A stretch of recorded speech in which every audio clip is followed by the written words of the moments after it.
You instinctively check your phone before heading out. Battery, signal, the map that tells you where you are and what comes next. On a Puntland beach in the late 2000s, that reflex is useless and dangerous at the same time. There is no reliable signal for you. The only working satellite phone sits with the man who paid for the fuel, and a stray call can make your boat a target before it even clears the surf. Your hand reaches for a plastic bottle because your throat is already dry. Here, an extra sip is not refreshment. It is a declaration that someone else will go thirsty later. Why do the harmless habits that get you through urban days, drinking when you want, negotiating openly, tightening the strap on a life vest without asking, turn into wagers on survival the moment you step toward the Gulf of Aden? By the end, you will see why one day, as a pirate recruit, is not a test of bravery, but a reckoning with three systemic facts: a deficit of basics, an economy of dependency, and a landscape where predictable law does not protect you or end the story when you need it. Northeastern Somalia runs along low hills and sand spits, with a shore break that keeps you honest and an open horizon that lies to your eyes. Villages live on seasonal fish, petty trade, and occasional big luck, the moments when a skeletal flotilla takes shape on the sand, a battered mother boat with drums of fuel, a few fast skiffs with outlawed outboards, the smell of diesel everywhere. You, the new recruit, were a rower and a shore fisherman last week. Today you are a lookout with two good eyes, steady legs, and a stomach that may or may not forgive the chop. You have no maritime academy in your past. What you have is a catalog of sounds and textures and glints, the rattle of an old two-stroke under strain, salt that burns your lips and crusts your collar, grit that grinds on your molars after a night without a roof. The rules are simple and unforgiving. Costs are fronted by the investor who keeps the satellite phone. He sets the time to launch. Courage does not make your day. Thrift does. Thrift with fuel, with words, with mouthfuls of water. You can turn a tap and forget the number of sips you took. Out here, water is a plastic jerrycan bought from a trader in the settlement, and eyes check its level more often than they look at the horizon. The typical food is flatbread and dried fish. The salt drives thirst early and then plays a cruel trick. Your mouth asks for relief. Your head knows that relief is limited. The sea is a taunt, an infinity of liquid all around you, and not a single swallow that will keep you alive. A single can is a timer counting down your comfort and your judgment, and when the sun rises and the wind stiffens, you stop tasting and start calculating. You weigh a mouthful against the angle of light and the set of faces near you, and you hear the louder of two voices in your head say, "Later. If luck holds you, we'll be home by midday. If not, you will discover how long a human throat can stay quiet on purpose and how fast the mind breaks that discipline." Sleeping is not a return to safety, but a change of discomfort. Your room is the ground under an overturned hull and a piece of old tarp. The boat becomes a wall, a post becomes a column, and a once white sheet of plastic becomes your only shade. Daytime burns you with reflected glare. At night, the wind cuts your sweat into cold and paste sand onto every damp patch of skin. A hut near the strand does not fix that. Fleas, a smoke haze from fuel used as cooking fire starter, and the constant presence of drums you are not allowed to touch. Fire is not a comforting hearth, but a standing taboo, because it has licked at the edges of too many open containers and turned into flame fast enough to teach everyone silence. You think night should calm, but it brings a different tension. The dogs barking somewhere inland, the radio voice of a man you do not contradict, the knowledge that any hour could be the hour he says, "Go." You do not sleep so much as you drift and then sit up a dozen times. Morning does not ask whether you are ready. Morning just arrives. Work is not the movie where one genius handles the throttle and another spots a prize. Work is hours of the same engine note, hours of judging the wave period so a slopping crest does not slap the air intake, hours of keeping your weight where the boat wants it, and hours of translating the helmsman's face rather than his words. You keep the bow pointed where he wants it by learning the grammar of shimmering lines and faint plumes on the horizon. A certain hard glint suggests superstructure. A dirty smear can be spray off a broad beam. A darker bruise may be a squall you do not have the fuel to outrun. You spend energy as if it were money. How much you spend has no receipt and no refund, yet it will be counted later as if you meant to be extravagant. Speech is a cost, too, because speech creates promises, and promises are the one currency you cannot earn quickly here. The workday does not start at a clock time and end when your boss nods. It pushes off at first light and only ends if you return with something that allows the man with the phone to call the day good enough. If you return empty, you do not end a project, you extend a debt. Sunburn is not cosmetic. It is the kind of pain that cuts concentration in half and turns every rub of cloth into an itch you cannot satisfy. A small rope burn on a heel is not a scraped knee. It is an unsealed door for dirty water and more dirty sand, and when you wash it with the same ocean that made it. An improvised first aid kit is a box with gaps where you most need supplies. There is a strip of gauze and a packet of pain pills, not a sterile field or a pair of hands taught to close a wound. A vaccine schedule is something you have heard about, like a train timetable in a country you have never visited. A shard of fish bone in your foot will come out by knife, and that knife cut cord last night. Women's health waits, not because it is minor, but because the boat has a schedule built from the investor's schedule, and the investor does not sit on the sand and wait for you to finish being a person. Pills are counted the way fuel is counted, and you are taught that the best pill is the one you do not need, because you chose not to complain. You want to believe that a naval ship on the horizon is a safety net, but you are not part of that net. You are a problem to be neutralized or a statistic to be prevented, depending on where a briefing was given and who was on duty. You do not speak the language of the loudspeakers. You do not know the sequence of commands they expect you to obey. Even if you did, your real exposure begins after any encounter ends. There is no singular court awaiting you on shore with a posted schedule and a rights poster on the wall. There are clans with their own memory and their own tools for settling accounts. There is cash that moves quickly when a family wants a child back sooner rather than later. There is a virtue of silence about the names of men who might decide the next week of your life. The investor's hold is not legalistic, it is transactional. He paid for the fuel, he found access to the engine, he put the rare device in his pocket that summons or avoids attention. You pay him back in time and in obedience. Law in the abstract, the kind people argue on television, does not resolve the moment your boat appears interesting to a patrol or your name appears on the wrong mouth's list. The environment is not an aesthetic problem. It is the texture in your lungs and the salt grinding in your clothes. The engines are old and tired, and if they were ever tuned, they were last tuned by guesswork.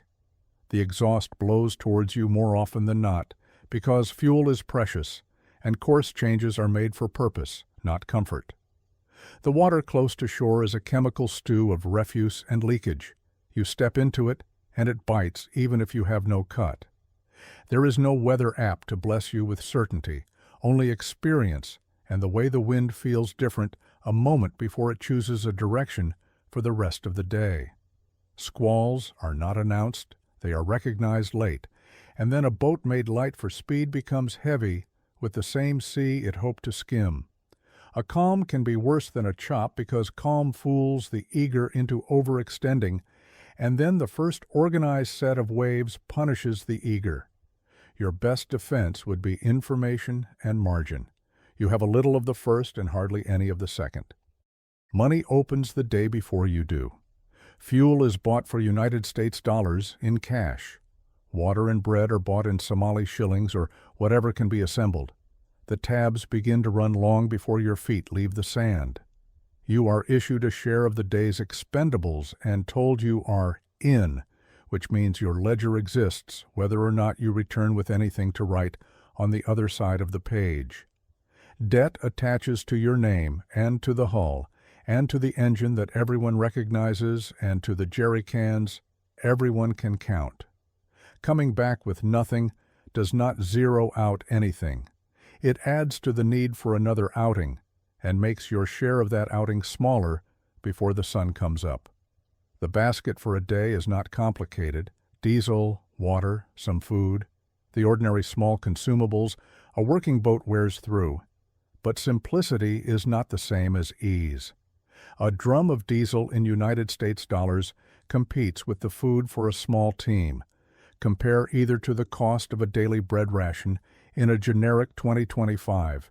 And the point is not to dazzle with arithmetic, but to make clear why sipping is political and why idling the engine is a confession you will repeat at sunset. Even chatter is coin. Talk promises things. Promises here are an overdraft you pay down with your body. Social space is a web instead of a set of offices. You do not fill out a form to request a shift change. You inhabit a hierarchy that is tactile and constant, elders with access to supplies and to the single working radio, juniors who move the heavy things and learn not to speak when punctuation would only make matters worse. Clothes are not a lifestyle, but a strategy. Fabric that shields skin from burning light, sleeves that keep the salt rash to a dull ache instead of a tear, head wraps and face cloths that keep wind and spray from stripping your mouth of moisture faster than you can spare it. Gender is mostly on the shore here, and a recruit does not set terms for what is talked about or when. There are rules nobody prints. Do not contradict the senior where others can see. Do not touch the phone. Do not lean against the drums. Do not say out loud the amounts you think you understand. You can be right about a fact and still be punished for having said it out of place. You can be wrong about a fact and be protected because the person you contradicted wanted to be contradicted later. This is not unfairness as an abstract principle. It is an ecology of faces and debts where fair is a luxury product. You may want to argue that there is always a choice to leave. Cities make that thought a true one. Resign, relocate, retrain. Here leaving is not a decision taken in one step. The debt you carry follows your shadow and keeps moving when you do. It is not the sort of figure you can put on a paper and have stamped paid with a sympathetic glance. Even if you walk inland, someone remembers which boat was yours, whose engine you used, who vouched for you when a drum was borrowed from someone else's cash. The net tightens because everyone who is in it needs the net to hold. If you stay, you owe.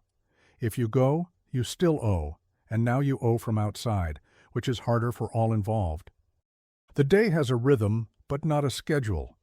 Before dawn you are checking laces and knots and seams and the half-stripped screw in the clamp that will snap if you wish too hard. Dawn is the shove into a surf that is shallower than you like and stronger than your legs are today. After sunrise you distribute your attention like a limited resource. One ear for the motor, one for short commands, eyes toggled between the line of the horizon and the chop right in front of the bow. A piece of your awareness set aside for the internal calculus of water levels and fuel guesses. You will not blast music to make hours sound shorter. Sound distracts your ears from the only cues you have. The clock you obey is the angle of light and the skin on your forearms and the way the crew is a little slower to answer after a certain time. Before midday there is hope. After midday there is the decision nobody says out loud. Turn and accept the consequences of returning empty, or push a little farther and accept the different consequences of pushing. If you have never fallen overboard, you are both lucky and a good student.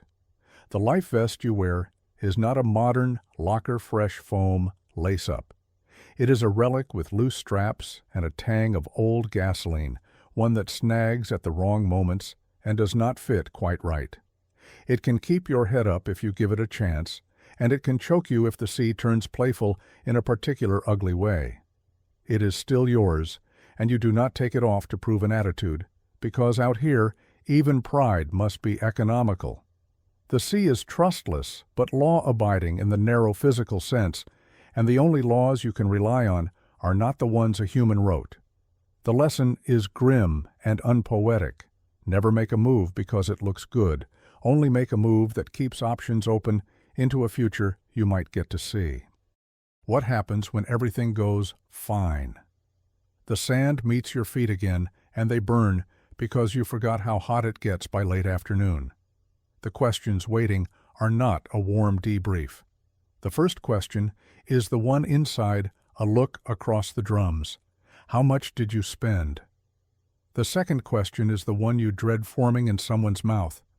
What exactly did you do with all those hours? If the answer to the second question is we tried, the answer to the first is more than we wished, and the only end to the conversation is prepare again. If the second answer is a result, then the ledger opens. Counting is not done in an app. Counting is a small ceremony of paper and lips where your share is both a relief and a new decision tree. A sane person will use it to reduce the debt that keeps him in reach. A kind person will also send some to a family that does not get to call what you do a job. A hopeful person will leave a little aside to buy time later. A practical person will make sure that those who saw him in the boat will want him in that boat again. If you think that is easy to balance, try doing it without a door you can lock. There are scenes that only make sense when they are quiet. The engine coughs once, and your body stiffens because you know the next 5 minutes are a fork you do not want to take. A bungee cord slips, and someone's heel opens. It does not look like anything until the saline starts to sting an hour later, and their step turns into a limp that the sea notices. A patrol appears where you did not expect it, and no one looks directly at it, not because men do not look at warships, but because men held together by debt have learned not to show interest that can be misread.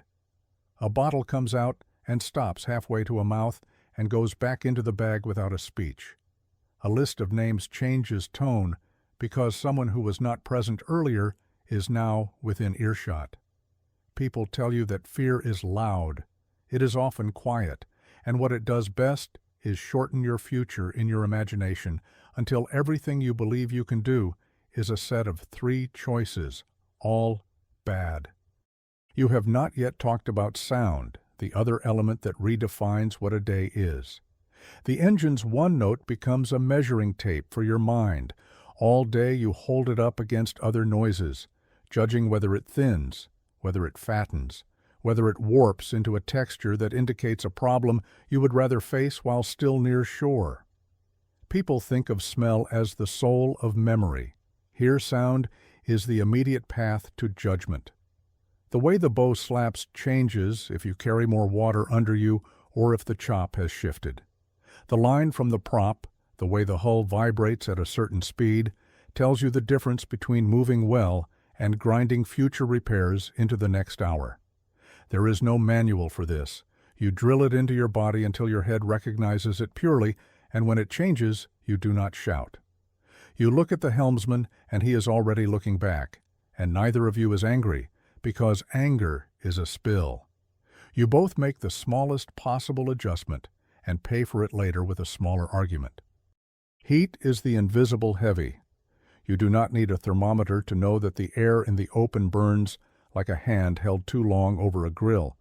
But if you did, you would call it a number well above 30 degrees Celsius, and then you would feel foolish for caring about a number. Numbers live on charts and paper and in reports. Heat lives in the slow decline of judgment.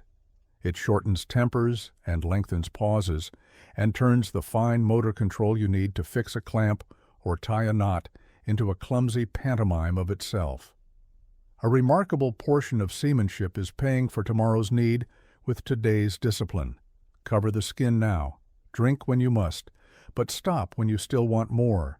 Keep the engine within a narrow band of stress Rather than chase a little speed, you will only spend coughing later. The body does not like this bargain. It votes all day for what would feel good immediately, and you vote it down if you can. And that is some of the hardest work you do. If you are wondering where hope lives in this, the answer is in small competence. A day that could have become a mess becomes a memory, because someone said a line a little better than last time, because a flare that might have been used in panic stays dry in its case, because a young hand learned not to wrestle a knot as if it were an enemy, and instead learned to know when it is ready to move. On a scale ruled by scarcity, grace is not an extra. It is the low-friction path that stops everything from overheating. When someone says, "quiet," and the line comes in evenly, you realize how many catastrophes are prevented by modest, unglamorous habits practiced by people who would not use that word. What about food? It is rarely drama. It is a physiological insisting. Bread is a simple good. Dried fish is a portable answer to a recurring question. Salt is everywhere, and you cannot flee it, and you learn which combinations of bites burn less later, and that is as close as you get to strategy. There is no chance for the fantasy of a shared hot meal on the water. There is the practical habit of keeping wrappers from blowing away, of keeping hands from becoming greasy before they must touch things where grease becomes an error. Hunger is manageable until it pairs with anger, and the hidden skill every crew needs is the man or woman who can spot that pair forming and break it with a silent gesture. A piece of food passed early, a small joke, an invitation to stare at something dumb and far away long enough for the would-be spark to go cold. All this, and you have not yet talked about how much of this life is spent not doing the thing outsiders think defines it. Most hours are not a chase. Most days are not a dramatic boarding. Most problems are not answered by a shout. Most outcomes are decided by the failure to be foolish. Even the most reckless people you might imagine have moments when they count a breath before moving because they live in a place where one overconfident hand motion can make a chain of corrections that eats the rest of the day. The world you came from teaches you to perform speed as a virtue. The world you are in teaches you that speed is not free and that the price is almost always paid later by someone you say you care about. People who watch from far away will demand numbers. Exactly how many miles? Exactly how much money? Exactly how often? Numbers have their place, but you can live inside a number and still not understand a day, because a day is a knot of obligations tied to sensations and only sometimes to facts you can print. Yes, distances can be tens of nautical miles. Yes, cash changes hands in currencies that do not talk to one another. Yes, the stash on shore is always less than the promise in the air. If you insist on a single translation between here and a place with receipts, think of the price of a drum of fuel as something that competes directly with feeding a small team for a week, measured by the cost of bread on a normal day in a normal town in a recent year. That is a parable, not a budget. Its job is to calibrate your sense of stakes. What is left when you pull the camera back even farther? A truth that belongs both to this shore and to many other edges of the modern world.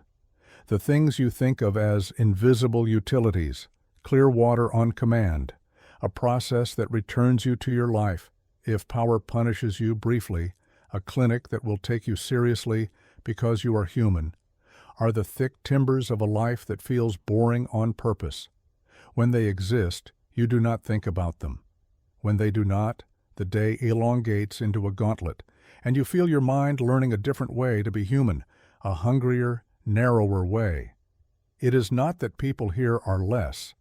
It is that the environment they inhabit steals options from them in ways that have nothing to do with individual merit. So, do you last a day? You last whatever the day gives you if you have already been taught how to last it. If you arrive with the city's confidence and the city's casual relationship to risk, you do not last long in the sense that matters. Not hours on the water, which almost anyone can tolerate once, but the chain of hours that must be paid for with patience and silence and deferment of comfort. You will drink too soon, speak too loud, take a risk that looked like common sense in a world with ambulances and ring-bound manuals and consequence spread thin across insurance. You will waste a little fuel because you love the feeling of the hull freeing itself for a stretch. You will reach for the phone the way you reach for a railing and find there is no railing to hold. At the beginning, you ask two questions without naming them. Why do ordinary gestures become risks? What exactly makes one day so hard? The answers close like this. Ordinary gestures become risks because they spend resources you do not own personally. A swallow of water, a sentence spoken, a flick of the wrist on a throttle, each one draws from a shared and counted thing. One day is hard because it is structured by deficits, by debts, and by the absence of a neutral referee. The deficits, of shade, of water, of care, turn small mistakes into harm. The debts, of fuel, of favors, of family, turn choices into obligations you cannot walk away from. The absence of predictable law means that even when you do everything right, you live exposed to judgment that is not transparent and not appealable in a way you would recognize. What do we underestimate most where you came from? Reliability. The reliability of tap water that does not make you bargain with a neighbor for a mouthful. The reliability of a process that treats you as a person before it treats you as a problem. The reliability of medicine that is reachable without permission from the man who bought the drum that will make or break your next 24 hours. The best thing about such reliability is that it makes your life feel unremarkable. The worst thing about taking it for granted is that you do not see how heavy a lift it is until you stand where it is missing and find that courage is not a substitute for it, only a fuel that burns very hot and very fast, and then leaves you with a taste of metal in your mouth and nothing left to trade.